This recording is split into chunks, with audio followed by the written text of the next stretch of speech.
this and that and what the fuck else, episode 101. In this one I'll be talking about the pestilence, some about the global revolution, NATO, racism. Yeah, let's start off with China. Now there's been lots of stories about the Chinese government will be toppled and bullshit like that, and the Western press went bananas, and it was a few thousand, I believe 20,000 in total, protesters involved in the protests in China.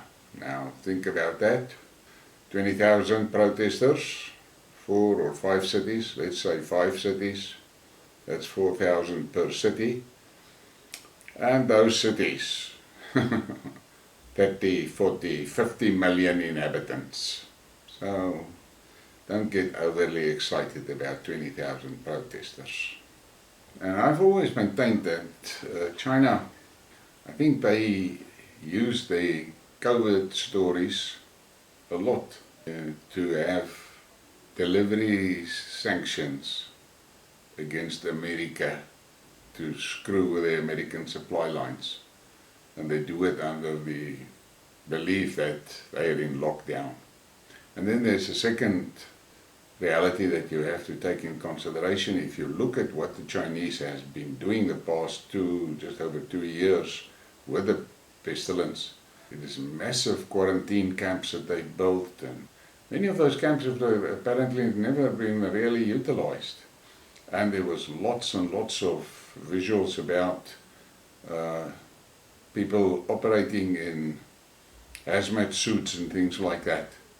And there are analysts that are of the opinion that the Chinese were actually drilling their population for in case there's a bio attack against China. And at this point in time, from what has happened in China, it is quite clear that if some lunatic somewhere would start a bio attack, it's basically the Chinese that will survive. In any case, Beijing drops COVID test proof in public places. Authorities dropped requirements for Beijing citizens to provide proof of a negative COVID test to enter parks, supermarkets, airports or public transport on Tuesday, with the sources suggesting 10 new nationwide easing measures are set to be announced on Wednesday. And I believe they are apparently lifting the controls slowly but surely. And then we have this from the UK. The current wave of colds, flu and strep and other infections could be related to the pestilence messing with our immune system and immune memory, immune amnesia induced by measles and its effects on concurrent epidemics. And the excuses and the explanations get wilder and wilder. And then you have this. UK regulator backs pestilence vax for 6-month-old children. Britain's Medicine and Healthcare Products Regulatory Agency authorised the snake bite for children as young as 6 months on Tuesday, following clinical trials of 4,500 participants. Now, from our past experience, you're a fucking idiot if you trust those trials, because they've been lying to us in a big way. And then this one, I'm not going to read this one because it does get a bit dangerous. I'll try my best. Nobody said you wouldn't get the pestilence if you packed. But then look what Fauci said. Look what that geriatric Biden said. That woman from the CDC, look at her words. And that operator from MSNBC, and then from that hooligan Gates himself, and then from the fucker that makes this shit. Look at what they are saying, are talking crap. And then here's one of those poetic justice moments, I believe. This celebrity posted in July 2020. I really can see the argument for slaughtering white people in the streets. It's not going to happen because most people are better than me. But Jesus, I see the temptation. She was referring to the people that didn't want to take the snake bite. And then in October 2021, I would argue that the pestilence does kill some of the right people. The anti-vaxxers, maskers are dying in legions. But yes, it's a real shame about Kavanaugh. Now, and then on the 7th of November 2022, tributes paid to food writer Julie Powell after her sudden death from cardiac arrest at 49. How's that? And then we get to the Donbass. Russia has been and has rebuilt much of Mariupol, a city almost entirely destroyed 6 months ago. I wanted to make sure the pictures on the rebuilding of Mariupol wouldn't get called fake. Here are some more images of Mariupol. Look at that. That is what the Russians have been doing in Mariupol. But MSN won't show you this. And then we've got this, more of this. This is things that makes me fucking angry. Zelensky's army keeps shelling Donetsk, killing civilians. Look at that. And they're using American and Western weapons to do it. Look at this.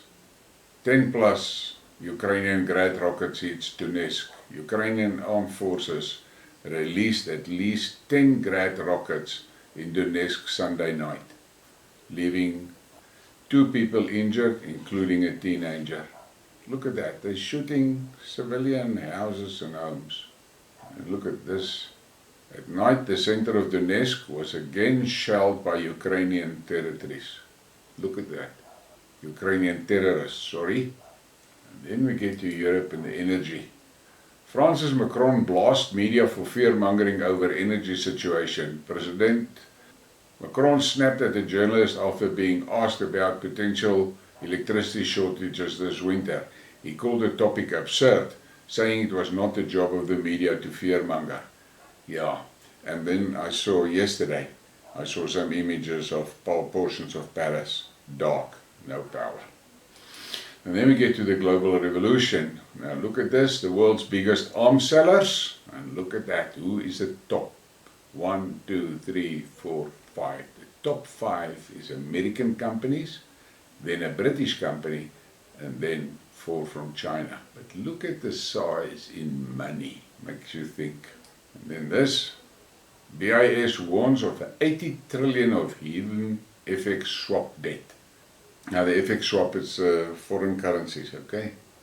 The Bank for International Settlements has warned that the pension funds of other non-bank financial firms now have more than $80 trillion of hidden, off-balance sheet dollar debts in the form of FX swaps for both non-US banks and non-US and non-US non-banks such as pension funds.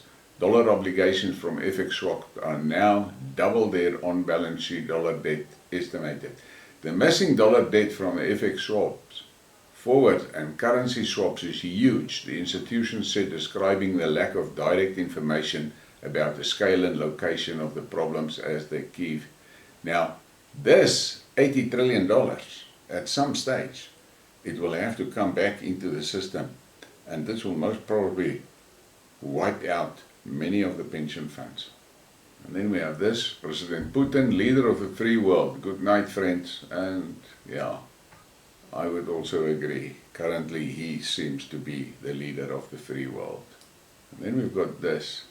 If you haven't worked it out yet, let me simplify it for you. Your government steals your money, and with that money, they're building an infrastructure that will permanently imprison you and all your future generations, all whilst making themselves and their masters even wealthier. You should be angry. And that is something that we must take note of. This WEF cabal, they've got plans for us. We are the carbon they want to reduce. And then we have this from Lavrov.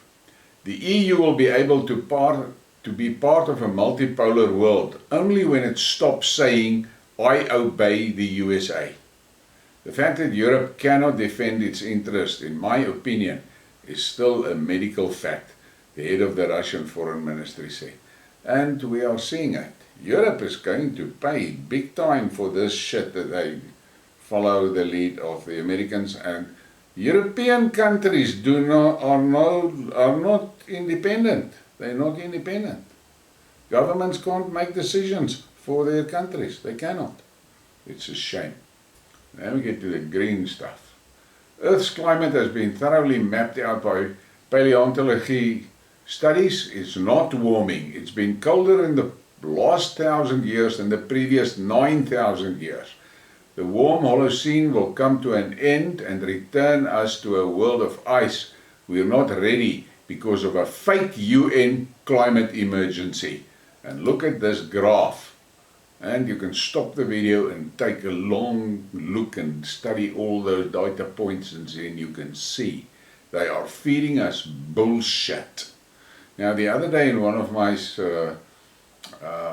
videos I spoke about that huge mountain there, I think in Utah, and they say it's a tree that's been cut down. Now look at this. This is a whole island. And then the guy put this Bible verse with it. The tree grew large and strong, and its top touched the sky.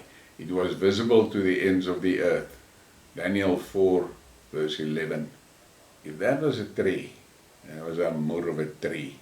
And again, my question is, who the hell cut it and with what?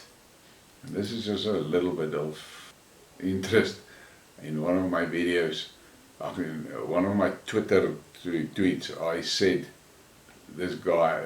to a guy, to a tweet that I saw, I replied and I said, hy het kleintyd op sy fucking kop geval. And then this guy, he's a follower of mine, he went and he tried to find an explanation for my Afrikaans words. And here's it. Hy het kleintyd op sy fucking kop geval is a phrase in Afrikaans which is a language spoken in South Africa. In English, this phrase means he fell on his fucking head as a child.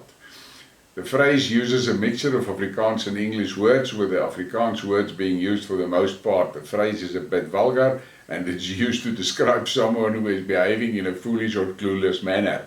The emoji at the end of the phrase is used to add emphasis and to convey a sense of irony and sarcasm.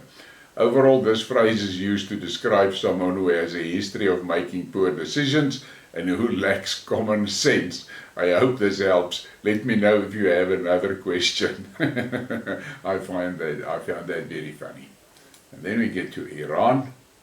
Rioters light a fire during a protest over the death of Mahsa Amini, a woman who died at the hospital days after she collapsed at the police station. High-ranking Iranian security officials said certain Western countries sponsoring and provoking recent deadly riots in Iran have hinted at withdrawing support for the unrest, provided that Tehran fully complies with their conditions. The officials, speaking on a condition of anonymity, the Arabic language at Al-Alam television news on Monday that the states have suggested that they would adopt the approach on the condition that Iran starts to unconditionally and unabundantly inject crude oil and natural gas into the global energy markets. How's that for fucking blackmail? And in the process, they clearly accepted and acknowledged that they are behind those riots. Here's some more on that. The West promised Iran to cease support of protests in return for oil and anti-Russia stance. Iran's press TV claims confidential talks took place between Tehran and the West on cutting support of the anti-hijab protest movement. In return, the West demand Iran sharply increase oil exports and cut ties with Russia. How's that? Out and out fucking blackmail. This West is. Then we get to NATO, and there's fucking Stoltenberg. No conditions for peace talks between Ukraine and Russia. The military alliance leader added the end of the Ukraine conflict will not automatically normalize the relations with Moscow. He can talk as much as he wants, the facts is there. NATO has effectively been disarmed. They do not have enough weapons to even consider a fight with Russia. And the nightmare for them, they don't have the industrial capacity to build those stocks up quick enough. And then you get this idiocy. The United States will not monitor how Ukraine spends international military and economic aid. The majority of members of the US House of Representatives have voted against the Republicans' bill to audit the US military and economic aid for Ukraine. Now that should tell you a huge story of corruption and money laundering and gun smuggling. Then we get to this racist shit. To all doctors, I say let's stand together and take over by injecting every white person with a wrong injection in hospital to pay back revenge. Even if I get fired, I'm loaded with money already. And this is from a doctor. How the fuck is that? And then this picture here. And this is about all these riots, pay rises and things. Damned if we work for what they pay people around here. Crittenden County, Arkansas, 1936, cotton workers on the move with all they own in the world. They didn't want to work for those low pay. They just moved. They didn't burn the fucking city down. And then this is a tweet that I made. I want reparations from blacks for BEE. I want all my taxes paid since 1994 back. None of it benefited me or my race. Compensation for all the infrastructure that was paid for my tax prior to 1994 and then fucked up by this black government. For now, I'll stick to that. Think about it and let me know in the comments what you think. Am I fair? Is it a fair request to have my taxes back? Then we get it from this fucker. Kill all white colonial settlers in South Africa, all 4.7 million of them. I want them dead, one by one. Kill all my ANC politicians for their role in upholding whiteness in South Africa. I want anything anti-black and in the way of true liberation of black people completely annihilated. How's that? Think about that shit. And then we have this. It's nearly 30 years since the hostility of the world broke white-run South Africa. But for Guardianistas, the ongoing collapse of the former breadbasket of the continent is still all the fault of the wicked whites. There's racism here, all right. Promised land, how South Africa's black farmers were set up to fail. And this guys, they're talking cock, and they don't really look at all the facts. They don't talk about the success stories of black farmers. There's white farmers that invested a lot in helping the upcoming farmers. But in any case, he's right on one thing, the West fucked this country up. And then we get to that what a fuck moment, and we all know about that Brittany Griner prisoner exchange in Russia. Feast your eyes on this.